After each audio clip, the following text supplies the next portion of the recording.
모든 사람들은 다 잘하게 되어 있죠. 이렇게 모든 성인도 어렸을 때 보면은 다 넘어지고 또 넘어지고, 어렸을 때 보면은 자다가 오줌도 쌌고, 어렸을 때 보면 흙탕물에 뒹굴기도 했고, 어렸을 때 보면 이 사람 저 사람과 싸우고 다투기도 했고, 어렸을 때는 다 그 모습이 그 모습입니다. 시간이 지나고 초등학생이 되고 청소년이 되고 청년이 되고 장년이 되어지고 노년이 되어지고, 이렇게 해서 다 자라는 과정 가운데 다 이렇게 성장하게 된 거죠. 신앙도 마찬가지입니다. 신앙도 유아기 신앙이 있고, 그 다음에 아동부 신앙이 있고, 청소년기 신앙이 있고, 청년기 신앙이 있고, 장년기 신앙이 있고, 이렇게 다 자라게 되어 있어요. 근데 오늘 말씀에서는 간단하게 세 단계로 말하고 있습니다. 자녀들 신앙 단계, 청년들 신앙 단계, 아기 신앙 단계. 그래서 그런 신앙의 단계들을 이렇게 특별한 그러한 것들 한 가지씩 꼽아서 얘기했어요. 여러분, 어린아이들의 특징을 어떻게 한 가지로 얘기할 수 없잖아요. 청소년기 아이들을 한 가지로 얘기할 수 없어요. 청년기를 한 단어로, 또한 장년부를 한 마디 말로 표현할 수가 없습니다. 노년기도 마찬가지예요. 마찬가지로 신앙도 이렇게 자라는데 과정을 한 마디로, 한 단어로, 한 문장으로 표현하기는 어렵습니다. 그런데 표현하기 어려움에도 불구하고 가장 중심적이고 중요한 것 그 한 가지씩을 말하고 있어요. 그것이 뭐냐면은 자녀들, 아이들 신앙입니다. 자녀들, 아이들 신앙. 아이들 신앙은 뭐냐면은요, 너희 죄가 그의 이름으로 말미암아 사함을 받았으며, 예수를 영접하고 나면 바로 아이가 되죠. 영적인, 물론 아이보다 더 어린 막 태어난 유아기도 있지만 그냥 다 포함해서 아이들 신앙으로 하는 말을 하고 있는데, 한마디로 말하면 그의 이름으로 말미암아 사함을 받았으며, 또 너희가 아버지를 알았으며, 이게 다 설명을 했어요. 자녀들 신앙, 거듭나고 구원받은 신앙의 가장 첫 번째 부딪히는 문제는 죄의 문제입니다. 예수님께서 오신 목적은 죄를 용서하러 오셨기 때문에 예수님 믿고 구원받으면 항상 죄의 문제가 따라다니는 거예요. 인식하지 못했던, 그전에는 죄를 죄라고 인식하지 못했던 것들이 이제는 죄로 부딪혀지고 다가오고, 이게 심각한 문제가 되는 거예요. 그래서 예수 영접하면은 가장 먼저 직면하는 문제가 죄의 문제입니다. 과거에 있었던 것들이, 과거에는 죄로 여기지 못했던 것들이 이제 죄로 인식이 되어지는 거예요. 죄에 대한 감각이 생기는 거예요. 양심의 죄에 대한 가책이 되기 시작하는 거예요. 이게 가장 큰 문제야. 그래서 아이신앙의 가장 큰 특징은 뭐냐면 죄의 문제예요. 죄의 문제. 죄를 짓는 나, 그리고 죄를 지었지만 이 죄가 예수님의 이름으로 말미암아 사함을 받는다. 하나님은 어떤 분이시냐? 죄를 사유하시기를 즐겨하신 하나님, 죄를 용서해 주신 하나님 아버지다. 이게 아이신앙이야. 전부 다 죄만 있는 건 아니야. 다른 것을 잘하는 것도 있지만 가장 큰 문제가 죄의 이런 문제라는 거예요. 그래서 이 죄의 문제로 인해서 때로는 고민하고, 때로는 마음 아파하고 괴로워하고 기도하고 하는 것이 바로 아이신앙이에요. 그래서 이 공동번역에서는 사랑 자녀들이여, 여러분의 죄가 그리스도를 통하여서 용서받았기 때문에 나는 이 편지를 씁니다. 죄를 통해서, 죄가 그리스도를 통해서 용서받았다. 그리고 그래서 죄와 용서, 이게 어린아이 신앙의 가장 큰 특징이에요. 이게 다른 것도 다 있지만 가장 큰 것이다. 이게 육적인 나이가 몇 살이냐 그건 아무 상관없어요. 50세 거듭났으면 아이 신앙이에요. 60세 거듭났으면 아이 신앙이에요. 죄를 죄로 인식하고 그 문제 해결하기 위해서 고민하고 회개하고, 죄 짓고 고민하고 회개하고, 이런 것이 핵심적인 신앙이 자녀들 아이 신앙이더라. 그런 예수 그리스도를 아는 거예요. 예수님이 누구냐 하면은 뭐다? 한마디로 말하면 뭐다? 신앙 단계에선 예수는 누구시냐? 한마디로 말하면 뭐다? 나의 죄를 용서해 주실 분. 예수님의 모든 영역이 다 있잖아. 예수님 모든 부분이 다 있잖아. 그 가운데 한 단면만 아는 거야. 이 신앙은. 어떤 예수님? 죄를 용서해 주신 예수님이란 단편적인 그 예수님밖에 몰라. 왜? 거듭난 지가 얼마 안 됐어요. 예수님에 대해서 말씀도 몰라. 경험도 부족해. 들은 것도 부족하기 때문에 오직 한 가지, 예수님 하면은 내 죄를 용서해 주실 분. 그래서 죄를 졌을 때 회개하고 죄 짓고 회개하고 이런 단편적인 예수님 아는 신앙입니다. 두 번째 청년 신앙은 뭐냐면은 죄 용서해 준 예수님에서 한 발짝 더 나아갑니다. 성장합니다. 죄를 짓고 회개하고 죄 짓고 회개하고 죄를 짓다는 것은 패배하는 거잖아요. 패배하는 거. 여기 3단계 나아가면은 승리하기를 원하시는 예수님. 죄에 대해서 승리하는 그러한 신앙들이 나타나 힘과 능력을 주셔서 죄와 싸워서 이기게 하시는 예수님. 힘과 능력을 주셔서 마귀와 싸워서 이기게 하시는 예수님. 힘과 능력을 주셔서 고난 가운데 이기길 원하시는 예수님으로 한 발짝 더 나아갑니다. 안신앙에서는 죄에 대한 패배, 마귀에 대한 패배가 주로 이어졌다면 청년신앙에서는 전투입니다.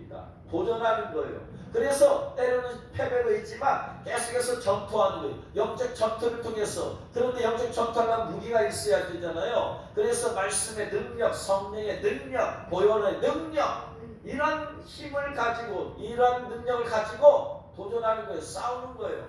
그래가지고 주님께서 이기게 하시는 거. 그래서 이 도전과 이기게 하시는 것이, 그래서 예수님은 어떤 분이시냐? 말씀이신 예수님. 예수님은 어떤 분이시냐? 능력을 주시는 예수님. 예수님은 어떤 분이시냐? 보혈의 권세를 주시는 예수님. 이렇지요. 주님에 대한 능력에 대한 부분들이 집중적으로 알아가는 시기가 바로 청년신앙입니다. 그래서 내가 도전하는 거예요. 싸워보는 거예요. 해보는 거예요. 이것이 바로 청년신앙의 단계. 그러나 이것도 예수님의 전적인 모든 부분을 아는 단계는 아니에요. 한 단편을 아는 거예요. 안신앙에서는 죄를 용서해 주신 예수님 알았다면 청년신앙에서는 이기게 하시는 예수님, 힘과 능력이신 예수님, 이런 예수님에 대해서 알아가는 거예요. 말씀을 통해서 알아가는 거예요. 기도하면서 경험하고 체험해가는 거예요. 이게 바로 청년신앙이에요. 그러나 청년신앙도 역시 예수님에 관한 단편만, 몇몇 단편을 알아가는, 일부분을 알아가는 것이에요. 그런 신앙이 1년 가고 2년 가고 3년 가고 4년 가고 5년 가고 10년 가고 얼마나 갈는지 모르지만 점점 자라다가 이제 어느 순간에 이제 또 아비신앙으로 건너뛰게 되는 거예요. 오늘 말씀에서는 바로 그 아비신앙에 대한 거예요. 아비들아, 내가 너에게 쓴 것은 너희가 태초부터 계신 이를 알았습니다. 태초부터 계신 이가 누구예요? 예수 그리스도, 예수. 전부 다 지금 예수와 관계된 거예요. 지금 태초부터 계신 예수 그리스도를 알았으며, 자, 죄를 용서해 주시는 예수님, 힘과 능력을 주셔서 이기게 하신 예수님에서 더 확장됐어요. 그 예수님은 어떤 분이다? 태초부터 계신 분이시구나라는 거예요. 점점 예수님에 대한 알아가는 것이 확장되고 있어요. 처음에는 죄를 용서해 주신 예수님만 알았어. 근데 죄를 용서해 주신 것만이 아니고 우리가 이기도록 힘과 능력을 주신 분이시구나 알게 되었어. 근데 그런 예수님만이 아니고 이제는 태초부터 계신 일을 알았어. 예수님 자체를 알았어. 예수님 언어시가 더 확장되었어요. 14절에서 마찬가지예요. 아비들아, 내가 너에게 쓴 것은 너희가 태초부터 계신 일을 알았으며. 아비신앙의 핵심은 뭐냐면 예수님이 언제부터 계셨다? 태초부터 계셨구나 라는 것을 알아가는 거예요. 그러면 태초가 어느 때를 말하느냐? 성경은 태초에 대해서 두 가지 시점을 말해요. 하나는 천지 창조할 때를 태초라고 잡아. 시간이 생겼어. 그때부터. 시간이 언제부터 생겼어요? 천지 창조할 때부터. 하나님께서 해를 만드셨을 때부터 생겼어요. 그 이전에, 해를 만들기 전에는 시간이라는 개념이 없었어. 하루가 24시간이고 1년이 365일이고 한 달이 30일이고 이것은 전부 다 하나님이 태양을 만들고 달을 만들고 지구를 만들었을 때 생긴 것이에요. 그 만들기 전에도 그러나 하나님은 계셨어요. 그 이전에는 계셨지만 시간이라는 것이 없었어요. 시간은 저 직선이에요. 직선. 천지 창조할 때부터 그때 시간이 생겼어. 그래서 하나님이 7일 동안에 천지를 만드셨다. 첫째 날에는 빛과 어둠 이렇게 거기서 쭉쭉 만들다가 6일째에 사람을 만드셨다라는 시간의 개념은 천지 창조 때부터. 그래서 그때부터 시간이 생겼는데 성경은 이때를 태초로 잡아. 태초, 이 세상이 처음 만들어졌습니다. 그래서 창세기 1장 1절에서 태초에 하나님이 천지를 창조하시니라 이렇게 했어요. 이 태초가 뭐냐면은 이때 천지 창조 태초 시간이 그때 만들어진 거예요. 그전에 시간이라는 개념이 없어요. 그래서 하나님께서 6일 동안에 천지 창조했다는 것이 바로 시간의 개념이 생긴 거예요. 또 잠언 8장 22절에 여호와께서 그 조화의 시작 곧 태초에 일하시기 전에 나를 가지셨으며 태초에 일하셨어요. 그 태초가 언제야? 천지 창조할 때 일하신 것이죠. 그러니까 여기서 말하는 태초가 바로 천지 창조할 때의 태초를 말하는 거예요. 요한복음 1장 1절에서 태초에 말씀이 계시니라 그랬어요. 이 말씀이 하나님과 함께 계셨으니 이 말씀은 곧 하나님이시라. 태초에 말씀이 계시셨다. 이 말씀이 누구세요? 예수 그리스도죠. 근데 이 말씀만 보면은 태초에 말씀이 계셨어. 그러면 영원 전인 것 같아. 그런데 그 다음 읽어봐. 그가 태초에 하나님과 함께 계셨고 만물이 그로 말미암아 지은 바 되었으니 만물이 그로 말미암아 지은 바 되었다. 여기서 말한 태초는 어느 때야? 창조 때의 태초를 말하는 거예요. 히브리서 1장 10절에서도 또 주여 태초에 주께서 땅에 기초를 두셨으며 하늘도 주의 손으로 지으신 바라. 태초에 땅에 기초도 없고 태초에 하늘을 지으셨다. 이게 뭐예요? 다 지금 천지 창조할 때 태초를 말하는 거예요. 그런데 천지 창조 이전의 태초예요. 영원 전혀. 이건 시간의 개념을 잡을 수가 없어. 왜냐? 시간이 있기 전이기 때문에 그래요. 그래서 천지 창조의 태초 한마디로 말하면 영원 전이에요. 자, 천지 창조하기 전에도 하나님은 계셨어. 그러면 이 한 시점을 잡으면 이때가 태초는 아니다. 그 전부터 계셨어. 그럼 그 전을 잡으면은 하나님 이전에 안 계시다. 그 이전에 계셨어. 그러니까 천지 창조 이전의 태초는요 시점을 잡을 수가 없는 거예요. 그래서 그냥 영원 전이라고 표현하는 거예요. 요한일서 1장 1절이요. 태초부터 있는 생명의 말씀하여 관하여는 우리가 들은 바여 눈으로 본 바여 자세히 보고 우리 손으로 만진 바라. 태초부터 있는 생명의 말씀. 태초부터 있었다. 근데 뭐가 있었느냐? 생명의 말씀이 계셨다. 이 생명의 말씀이 그럼 천지 창조냐? 생명의 말씀이 천지 창조라면은 태초부터 생명의 말씀이 있었어. 그러면 이 생명의 말씀이 피조물이 되는 거야. 천지 창조 때부터 생명의 말씀이 있었으면 생명의 말씀이 뭐다? 피조물이 되는 거야. 그렇기 때문에 뭐냐? 태초라는 것은 여기서 뭐냐면 창조 이전의 영원 전의를 말하는 거예요. 그래서 태초가 천지 창조라면 예수는 창조주가 아니고 피조물이 되어지기 때문에 요한일서 1장 1절에서는 태초부터라는 것은 영원 전부터 계신 생명의 말씀이신 예수 그리스도. 그러니까 똑같이 말씀이 예수님이시잖아요. 예수님 말씀이시잖아요. 근데 어느 한 부분에서 요한복음 1장 1절에서는 천지 창조 때를 말하고 있고 요한일서 1장 1절에서는 천지 창조 이전의 영원천을 말하고 있어. 똑같은 태초란 단어지만. 그리고 오늘 읽은 말씀 바로 요한일서 2장 13절 보세요. 아비들아 내가 너희 속에서 너희가 태초부터 계신 일을 알았다. 이건 천지 창조면 예수님이 언제부터 계셨다는 얘기야. 천지 창조부터 계셨다는 얘기야. 그러면 예수님이 창조주라는 얘기예요? 피조물이라는 얘기예요? 피조물이라는 얘기 아니에요. 그러니까 여기서 말하는 오늘 읽은 본문 말씀의 태초는 언제를 말해요? 천지 창조 이전, 영원 전을 말하는 거예요. 영원 전부터 예수님께서 계셨어. 그럼 어느 때까지 가세요? 어느 때까지 계세요? 영원 후까지 계셔. 예수님께서 언제까지 계실까 시점을 잡을 수가 없어. 왜?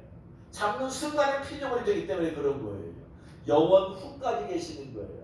영원 전부터 영원 후까지 계시는 예수님. 그것은 바로 예수님을 예수님으로 그대로 아는 거예요.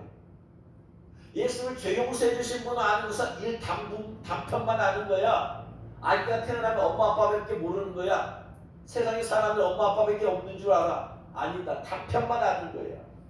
그리고 초등학교가 되어서 좀 더 잘하고 좀 더 잘하면은 그 안으로 더 넓어져. 그러나 전 세계가 얼마나 넓고 넓은지는 알지 못해. 다녀보지 않았기 때문에.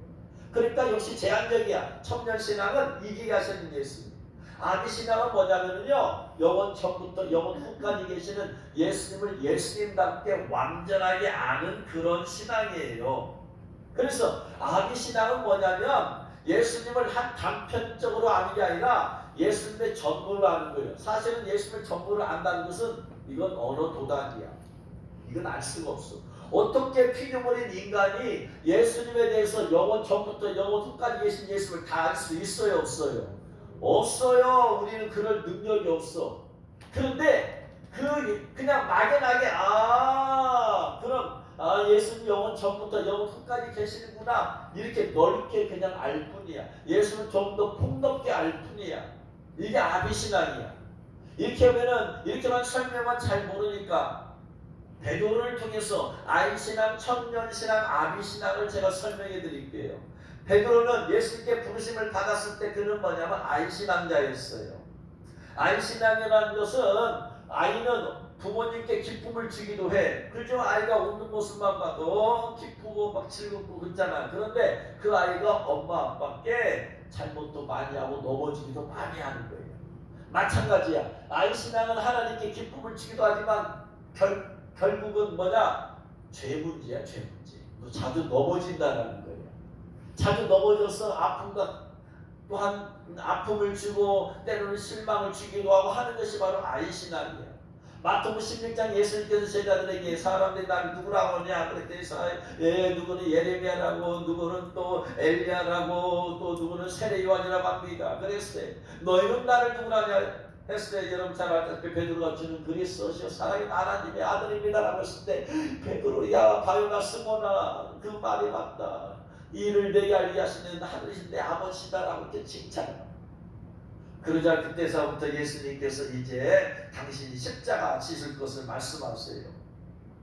이때로부터 예수 그리스도께서 자기가 예루살렘에 올라가 장로들과 대제사장과 서기관들과 많은 고난들이 받고 죽임을 당하고 제3일에 살아날 것을 제자들에게 비로소 나타내시니, 베드로가 예수 붙들고 강변하였던 주여 그리 마옵소서, 이 일이 결코 죽게 미치지 아니하리이다 합니다. 그러자 예수님께서 바로 뭐라고 그래요? 베드로에게 이르시되 사단아 내 뒤로 물러가라. 너 지금 네가 말하는 것이 네가 지금 뭔 말하는지 모르지? 너 지금 사단에 미혹받아서는 말이야. 금방 주님의 기쁨이 됐지만 금방 사단에 미혹받아서 그냥 허튼 소리 하는 거예요. 이게 안심이에요. 기쁨이 되기도 하지만 바로 사단에 넘어져 버렸잖아요. 지금 사단에 미혹받아서 넘어져서 예수의 십자가를 안 됩니다. 십자가 앉아야 되는 이유는 뭐냐? 마귀가 살아남기 위해서인데요. 예수 십자가 되면 마귀가 무너지 패배하는 것이에요. 그러니까 이게 아이신앙이야. 기쁨이 되기도 하지만 즉각 그냥 넘어져 버려. 그 사단 안에 물러가라 했으니 어떻게 해야 돼? 베드로는 뭐 해야 돼요? 회개해야 되죠. 주님, 제가 사단에 미혹된지도 모르고 이런 말을 했습니다.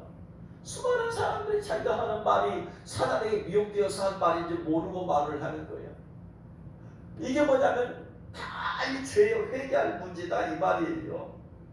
그래서 아이신앙은 잘하는 것도 있지만 금방 넘어져 버려. 아이들 금방 걸음마는 아이들 보세요. 금방 넘어지잖아요. 그래서 쉽게 금방 넘어져. 죄에 넘어지는 거예요. 고난에 넘어지는 거예요. 어려움 있으면 넘어져 버리는 거예요.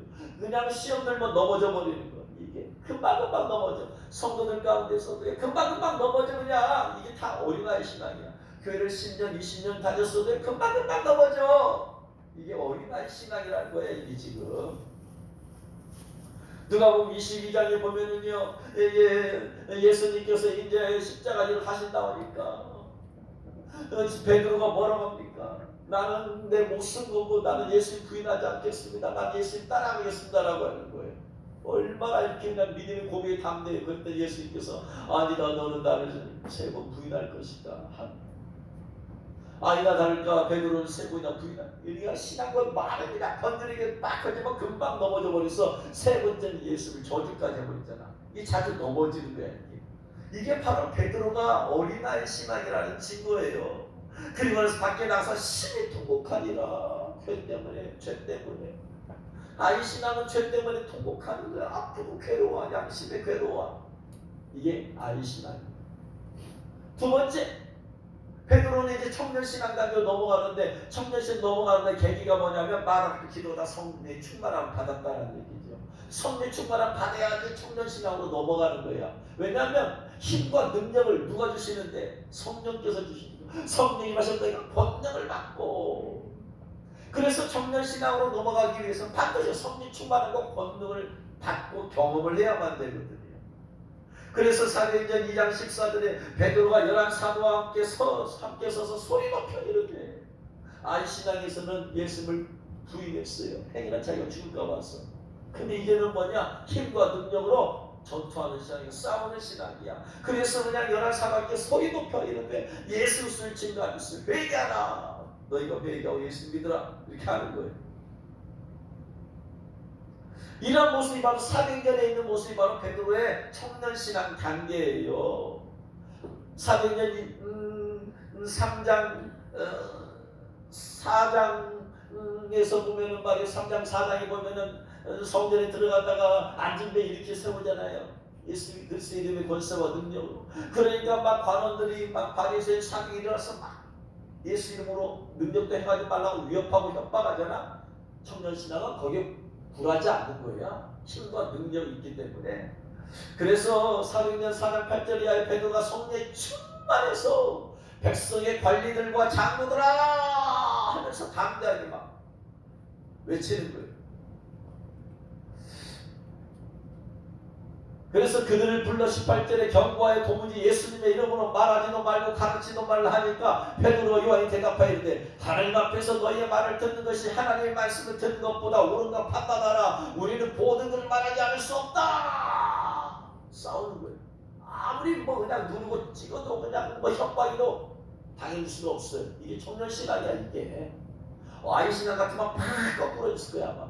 아이신앙 같으면 거꾸로 했으면 실족하고 넘어지고 하나님 나는 하나님을 위해서 헌신하고 있는데 왜 이렇게 나는 고난이 많습니까? 고난 같아서 그냥 팍 거꾸로 했는 것이 아이신앙이라면 청년신앙이라서는 아무것도 두려우지 않은 거예요. 담대하게 나가는 거예요. 사도행전 5장 18절에 보면은 또 사도들을 잡아다 옥이 가두었어요. 그때 주의 사자가 밤에 옥문을 열고 끌어내서 그래가지고 성전에 가서 또 생명의 말씀을 백성이 전하라고 가서 전하는 거예요. 그러면서 그 다음날 봤더니 관원들이 봤더니요 감옥에다 집어넣었던 그들이 봐요 없어졌어. 어디 갔는가 봤더니 백성들에게 말씀을 전하고 있거든. 그러니까 성전 맡은 자와 제사장들이 말이에요 그들을 다시 잡아왔어요. 26절에 성전 맡은 자가 부하들과 같이 가서 그들을 다시 잡아왔어. 그리고 28절에 우리가 이 이름으로 예수 이름으로 사람을 가르치지 말라고 언급하였으되 너희가 왜 가르치고 있느냐 그랬더니 거기에 굴하지 않아요. 청년신앙은. 베드로와 사도들이 대답하여 이르되 사람보다 하나님께 순종하는 것이 마땅하니라. 이게 청년신앙이야. 전투하는 거야. 굴하지 않는 거야. 이게 청년신앙. 이렇게 해서 이 베드로가 사도행전에 보면은 이 청년신앙 단계임을 알 수 있어요. 그리고 세월이 흘렀어요.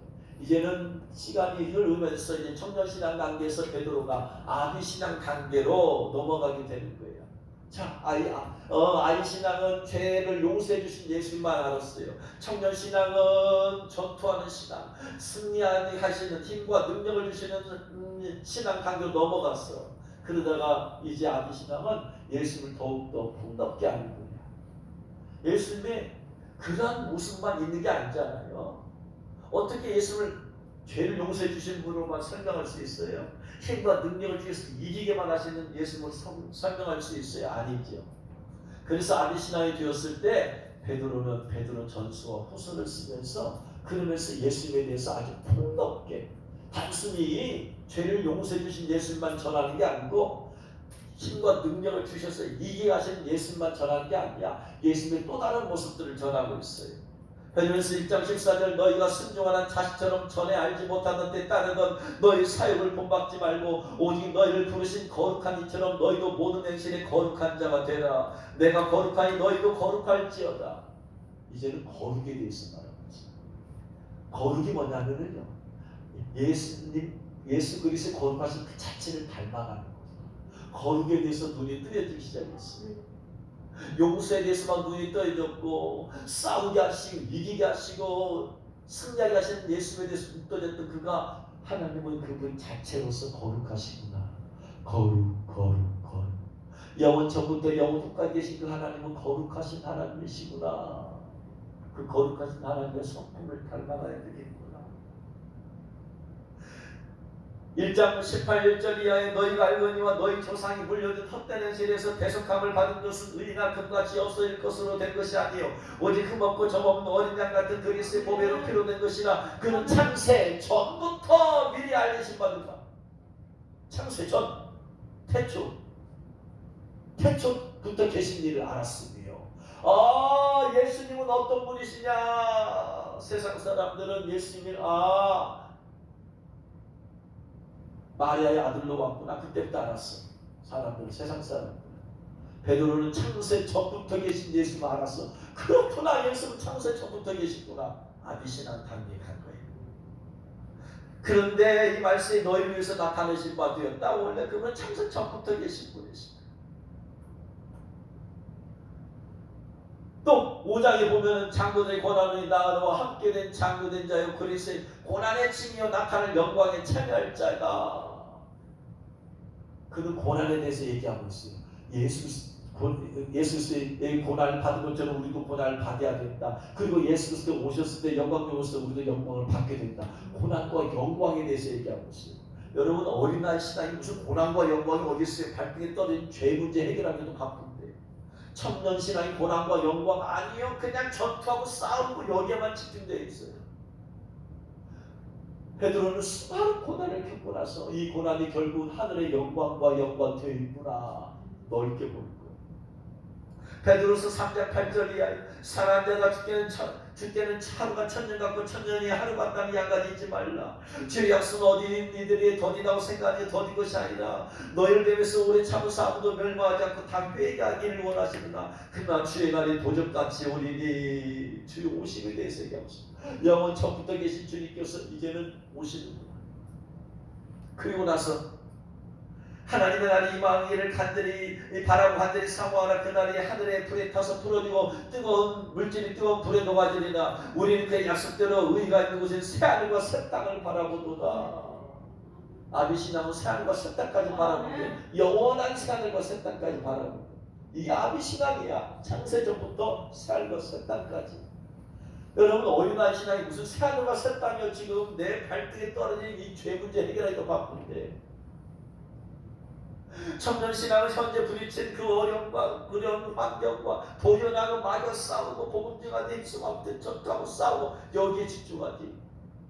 여유있게 새하늘과 새 땅을 바라볼 수 없어요. 근데 아비신앙 되니까 이렇게 넓게 얘기할 수 있어요. 베드로 전서 후서를 쓸 수 있는 그런 다양한 것들을 알게 되면서 그렇게 하면서 넓게 쓰면서 사람들에게 전할 수 있게 되는 거예요. 이게 아비신앙.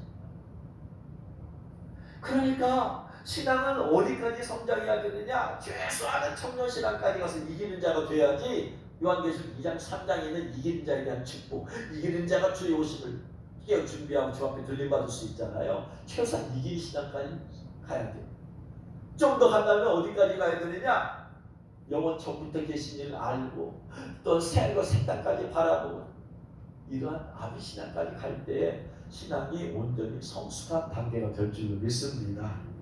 원아웃진 여러분들이 최소한 청년신앙 단계까지 가서 이 마지막 때 승리하는 삶을 사시길 주의 이름으로 축원합니다. 더 나아가서 아비신앙까지 가서 성숙한 신앙, 영원 전부터 영원 후까지 계신 주님, 그 예수 그리스도를 더 그대로 알게 되는. 그럼 어떻게 하면 이 아비신앙까지 그렇게 갈 수 있을까요? 어떻게 하면 빨리 어린아이 신앙을 벗어나서 청년신앙으로 가고 청년신앙 단계를 벗어나서 어떻게 하면 아비신앙까지 갈 수 있을까요? 히브리서 5장 12절로 14절 말씀에 해답이 나옵니다. 히브리서 5장 12절로 14절 다 같이 읽겠습니다. 때가 오래되었으므로 너희가 마땅히 선생이 되었을 터인데 너희가 다시 하나님의 말씀을 초보에 대하여 누구에게서 가르침을 받아야 할 처지니 단단한 음식은 못 먹고 젖이나 먹어야 할 자가 되었도다. 이는 젖을 먹는 자마다 어린아이니 의의 말씀을 경험하지 못한 자요 단단한 음식은 장성한 자의 것이니 그들은 지각을 사용함으로 연단을 받아 선악을 분별하는 자들이니라. 너희가 오래되었는데 마땅히 선생이 되어야 돼. 아비신앙 단계가 되어서 선생이 되어야 되는데 너희가 다시 하나님 말씀을 초보에 대해서 가르침받아야. 초보가 뭐냐면은 아동부신앙이야.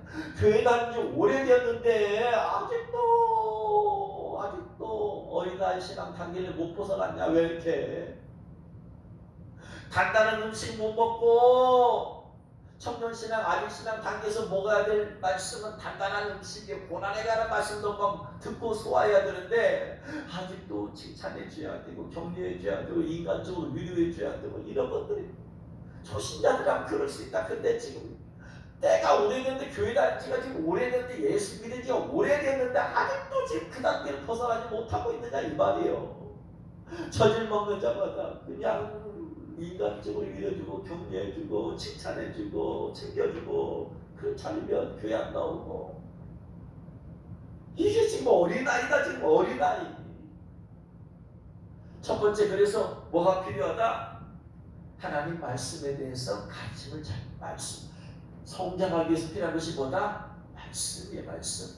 말씀에 대한 가르침을 받아야 된다. 말씀에. 두 번째는 뭐예요? 의의 말씀을 경험하지 못한 자. 어린아이는 의의 말씀을 경험하지 못했어. 그러므로 성장하려면 이 말씀을 어떻게 해야 된다? 경험해야 된다. 말씀에 대한 체험이 많아야 된다. 이게 빨리 성장의 체험이.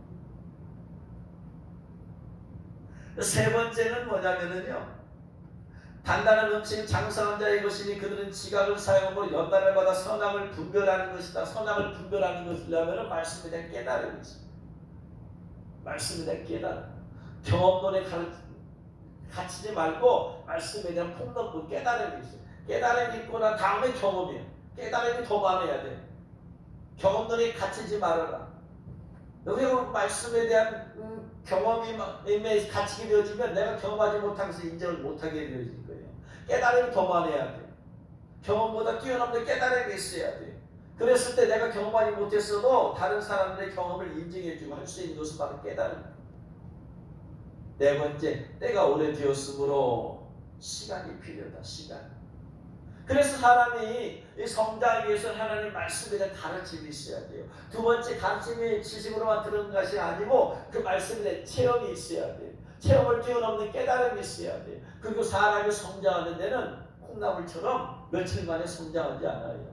몇십 년이 걸리는 거야. 시간이 걸리는 거야. 시간이 필요하다.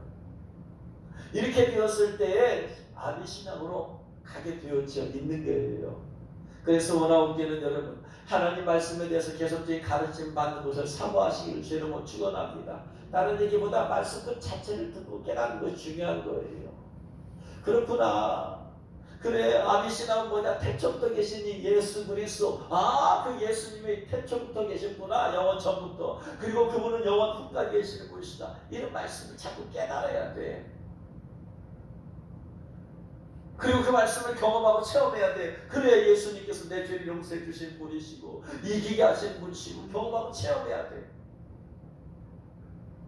그러면서 시간이 점점 흐르고 흐를 때 그 말씀이 내 인격이 되어지고 그 말씀이 내 또한 말씀이 나를 성화시키게 만들고 내 성품을 변화시키고 그랬을 때 내 마음속에 그 말씀이 녹아들고 그래서 내가 말씀과 함께 동행하는 그런 삶을 사는 때 이것이 바로 아비신앙입니다. 원하옵기는 이제 말씀 마칩니다. 원하옵기는 여러분, 아이신앙은 죄 용서해 주신 예수밖에 모르는 거예요. 자주 넘어지는 신앙. 빨리 그 단계를 건너뛰어야 돼. 건너뛰려면 뭐냐? 성년신앙의 단계 시작은 사도행전에서 성령 받더라. 말씀의 충만과 성령 충만 능력을 경험해야 돼. 내 안에 채워질 때 내가 이것이 힘과 능력을 가지고 가서 싸우게 되는 거예요. 그래서 말씀과 성령의 능력으로 싸워서 이기게 하시는 예수. 물론 항상 이긴다는 얘기는 아니야. 그러나 주로 이기게 하시는 거예요. 안신앙에서 항상 패배만 하는 건 아니야. 주로 죄에 넘어진다. 주로 그렇다는 거예요. 청년신앙은 주로 이기게 하는 거예요. 근데 좀 더 신앙이 지나오는 이제 아비신앙으로서 영원전부터 영원히 전후까지 계신 주님. 그분은 거룩하신 분이시구나. 그분은 스스로 계신 분이시구나. 그분은 다시 오시는 분이시고 영원한 새하늘과 새 땅으로 인도하실 분이시구나 바라보아지고 소망 가운데 거하게 사는 것이 원하옵기는 바로 여러분이 그 최소한 여러분 청년신앙까지 가서 이기는 자가 되시길 주님 축원합니다. 또한 청년신앙을 뛰어넘어서 아기신앙까지 가서 성숙한 그런 신앙 단계에 살면서 주님 오심을 준비하고 주님 왔을 때 성숙한 신부로서 신랑이 예수님 빠지게 부족함이 없는 여러분 되시길 주의 이름으로 축원합니다. 기도하겠습니다. 말씀 들어 생각하면서 주의 은혜가 이기는 자가 되게 하시고 아비신앙 단까지 너무 이